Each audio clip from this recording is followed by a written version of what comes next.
We're in today with the legendary HD 6970. This is a 2010 video card with 1536 shaders. It's got 2 GB of VRAM, GDDR5, 256 bits bus width, 880 MHz on the core clock, and 1375 MHz on the memory clock. We're gonna pair it up with this i7 7th Gen with 4 cores and 8 threads.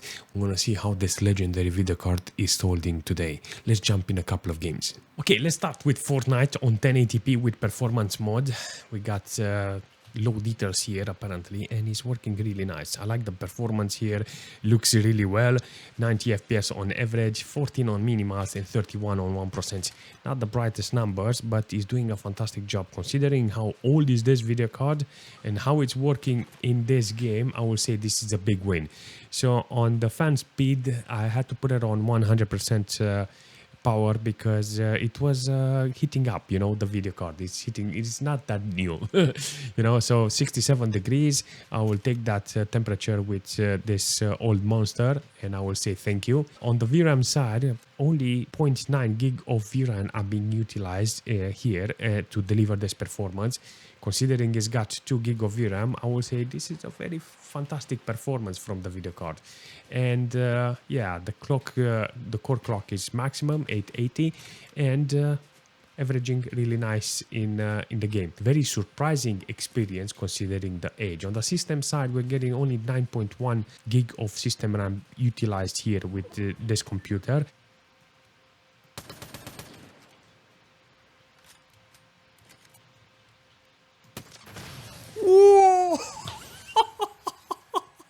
In Apex with this video card, apparently we are getting around 45 FPS on average. The minimal is not that great, 32 and 36 on 1%. I will say those numbers are getting even worse in a team fight, so I will say don't count on those numbers. The frame time is around 30 and I think that's the peak I've seen in this situation. The video card is being utilized with 100% core load. It's getting 67 degrees with this load on the core. In order to deliver this performance, it needs 1.6 gig of VRAM. So 100% power on the fan, it's quite okay because for some reason it's not heating up the video card like the other games. I will say in this situation the video card is okay. On the system side, apparently we are using 9 gig of system RAM, nearly 9 gig of system RAM to deliver this performance. The CPU is not fully loaded, under 50% load, and 50 degrees temperature on the CPU. But in PUBG, apparently we are getting around 50-60 FPS on average. This is a very interesting performance considering it's utilizing 1.4 gig of VRAM to deliver this performance. This is not a bad performance considering how old is the video card. 97 nearly to 100% core load and under 70 degrees on the core temperature. I will say this is a big win for this video card, and I'm actually surprised that with 100% fan speed, this video card can actually stay under 70 degrees. It's a very shocking temperature for this video card. It's 100% power on the fan, but it doesn't matter. We are getting 20 FPS on minimal and 39 on 1%. This is a good number overall considering we're averaging around 60 FPS in PUBG. We are having around 1020 ms, and that's not a good number considering you know the video card and how old is this GPU. In this situation, I will think that it's still playable with this amount of ms, but there is no way you can deliver high performance with those numbers, with those FPS and those averages. But in Battlefield 3, we're getting over 100 FPS on average, exactly 150 on average, and 63 on minimal and 89 on 1%. Those are really fantastic numbers, and I think this is the right game to play on this video card. Look at this. Does he have any flares? Oh my god, he's got flares. On the GPU load, apparently we're utilizing 100% the core. You can actually see the temperature is 68, 69, and I'm not gonna lie, it's a very high temperature, but the VRAM is not utilized. 0.7 gig of VRAM on low details. You can increase the details in the game, but I suggest not to do that because it's already fully loaded on the core. And if you take it like this, I think this is the most fantastic performance that you will have from a game with this video card.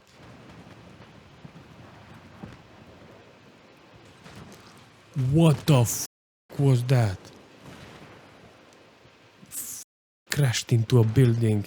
Tell me that is not awesome. But in Team Fortress 2, with this video card on 1080p with low details, we're getting a lot of FPS, over 200 FPS on average, with 15 minimals and 37 1%. I'm not gonna lie, this is a good performance because this game is one of those games that needs to be run good with a video card like this, because there's not a lot of games that can actually do hundreds of FPS on average.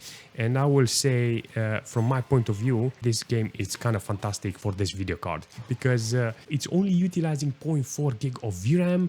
The core is barely stressed, 30% load, and 59 degrees on the core of the video card.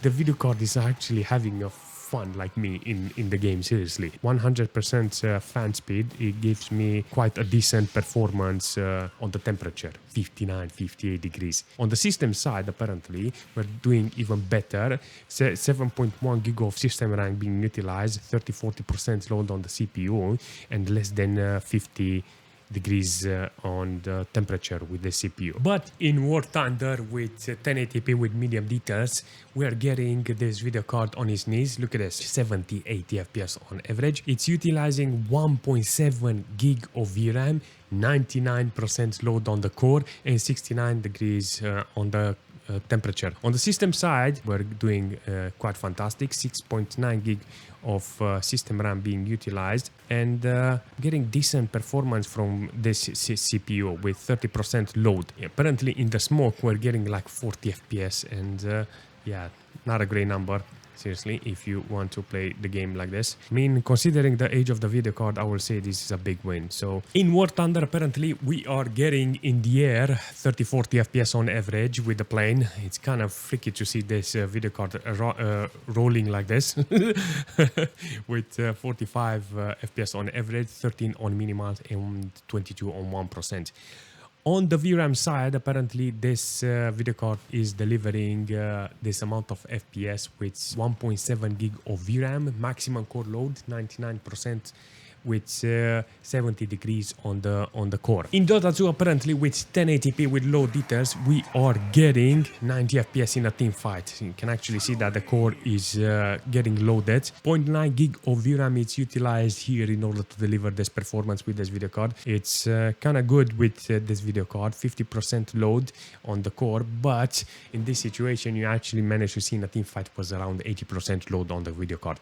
60 degrees, 62 degrees on the core is good for this video card, considering we only see it over 72 with maximum load. That's the only thing I'm interested. 0.9 gig of VRAM. And you can actually see if it's not a team fight, you can hold even 53 on minimal and 77 on 1%. On the system side, we get like 9-10 gig of system RAM used, and the CPU like 50-60% load with 30-31 watts consumption. That is around 50 degrees. This is a good average for a video card and a system like this to play Dota 2.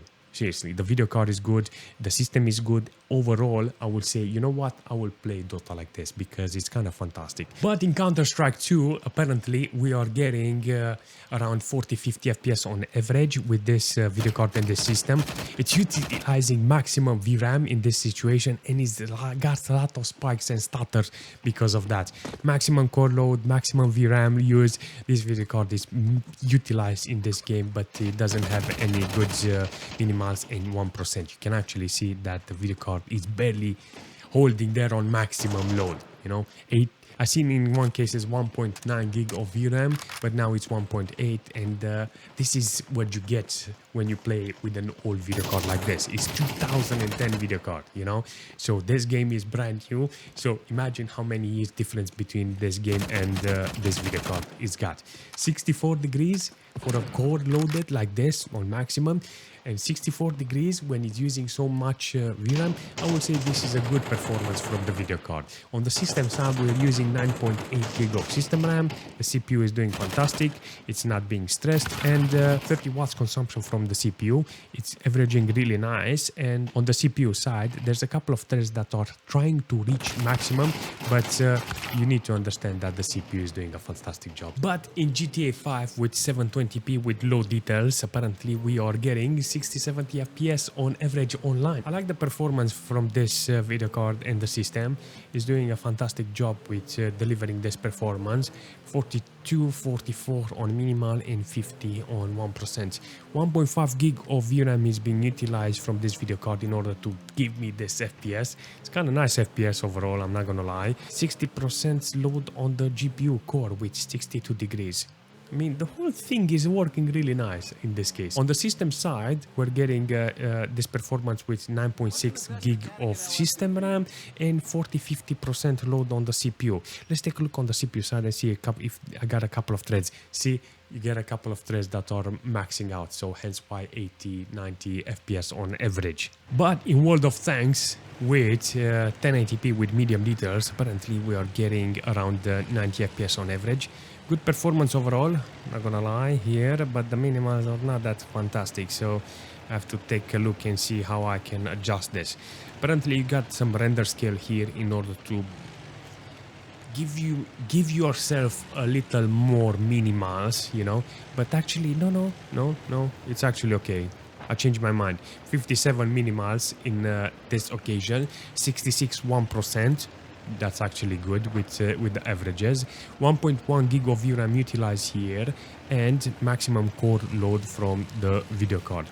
I will say this is a big win for the video card, aside from the temperature, because the temperature is totally maxed out, you know, 72, 73 with 100% power on the fan. And no, it's getting hot, you know, overall, and I don't wanna play the game like this because it's butchering the video card overall. This is an average World of Tanks computer. I'm not gonna lie. Medium details, they're okay. I'll take them, seriously. This is not a game that requires me to have 200 FPS and 200 Hz in order to be competitive here. No, it just works with 60 FPS or 70, it doesn't matter. Okay, so two things I want to talk about this video card is very important, is that is more compatible than the HD 6990. HD 6990, it's a very good video card, but it can, in order to run that video card, you need to put the proper OS and the proper drivers. Today, I managed to put this HD 6970 in a Windows 10 machine, and I can play games online. This is very important because the dual BGA video card doesn't do this, you know. I mean, it can, but it doesn't run on dual cores. So this 6970, it's more efficient in a newer computer. That 6990, it's more efficient in an older computer. So with this occasion, this video card, if for me, it's more practical than the 6990. 6990 became like a relic and collectible video card. This can actually be used as a 2 gig video card even today. In the future, this video card will be nearly as valuable as that HD 6990. That's it. If you are interested on getting if you can find this video card cheap, then it's worth it. It's worth it to have it because it's a very old video card and it will be ideal to have it on a shelf. That's it. Now, that's the only thing I want to say. One is compatibility, and second, it's very affordable, and in the future it will be good to have it in the collection. Now, if you manage to find this entertaining, this benchmark, if you manage to find it useful, make sure you smash that like button. If you have any suggestion for this video card or for the system, please leave a comment, and if you're new to the channel, it will help me a lot if you subscribe. And like usual, I will see you very soon.